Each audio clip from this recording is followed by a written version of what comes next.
Big boss season 7 గ్రాండ్గా ముగిసింది. అయితే ఈ సందర్భంగా టాప్ 6 కంటెస్టెంట్స్ కాస్త ఎమోషనల్కు గురయ్యారు. ముఖ్యంగా టాప్ 6లో ఉన్నటువంటి యావర్ గురించి ప్రత్యేకంగా చెప్పుకోవాల్సి ఉంటుంది.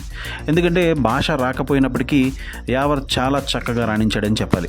మొదటి నుంచి చాలా జెన్యున్గా ఆడుతూ వస్తున్నటువంటి యావర్ అన్ని టాస్కుల్లో కూడా ప్రాణం పెట్టి ఆడాడు. అంతేకాదు పల్లవి ప్రశాంత్ శివాజీతో కలిసి స్పై బ్యాచ్ పేరిట చాలా ఫేమస్ అయ్యాడని కూడా చెప్పొచ్చు.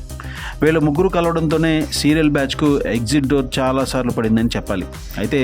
అయితే యావర్ మాత్రం చాలా వరకు టాస్క్లలో కొంచెం ఫ్రస్ట్రేషన్కు గురైనట్టు కనిపించేది. నిజానికి యావర్ టాప్ 6 వరకు రావడం అనేది ఒక అద్భుతం. భాష రాకపోయినప్పటికీ అభిమానులను అందుకుని వారి నుంచి పెద్ద ఎత్తున ఓట్లను పొందాడు. చాలాసార్లు నామినేషన్స్లో ఉన్నప్పటికీ యావర్ తన అభిమానుల సపోర్ట్ వల్లనే ఫైనల్ వరకు నెగ్గుకొచ్చాడు. నిజానికి యావర్ కూడా ఒక కామన్ మ్యాన్ అని చెప్పొచ్చు. ఒక మోడల్గా రాణించిన యావర్ తన నిజ జీవితంలో చాలా ఆర్థిక ఇబ్బందుల్లో ఉన్నాడని తెలిసింది.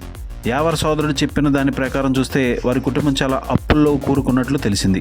ఎందుకంటే యావర్కు 4 అక్క చెల్లెలు ఉన్నారని, వారందరి వివాహాలు చేసేటప్పటికీ తమ కుటుంబం అప్పుల్లో కూరుకుపోయిందని యావర్ సోదరుడు చెప్పుకొచ్చాడు. ఒకవేళ యావర్ బిగ్ బాస్ టైటిల్ గెలిచినప్పటికీ టైటిల్ అమౌంట్ మీద వచ్చే 60 లక్షలు ఏమాత్రం కూడా సరిపోవని అతని సోదరుడు చెప్పాడు. ఇదిలా ఉంటే యావర్ బిగ్ బాస్ ఫినాలేలో తనకు వచ్చిన అవకాశాన్ని వినియోగించుకున్నాడని చెప్పొచ్చు. 15 లక్షల క్యాష్ బ్యాక్తో ఒక ఆఫర్ రాగా డబ్బు తీసుకుని బిగ్ బాస్ నుంచి ఎలిమినేట్ అయ్యాడు యావర్. ప్రస్తుతం బిగ్ బాస్ వల్ల వచ్చిన ఫేమ్ ఉపయోగించుకుంటే యావర్ కష్టాలన్నీ చిటికలో మాయమవుతాయని అతని సన్నిహితులు చెప్తున్నారు.